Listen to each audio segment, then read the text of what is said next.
What is an operating system?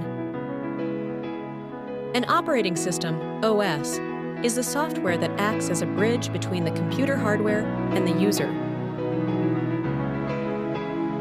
It manages hardware resources and provides a platform for applications to run. Think of it as the brain that controls and coordinates everything in your computer.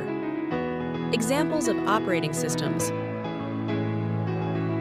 Windows, Windows 10, Windows 11, macOS, for Apple computers, Linux, like Ubuntu, Fedora, Android, for mobile devices, iOS, for Apple smartphones and tablets. Functions of an operating system. The OS performs several key functions, such as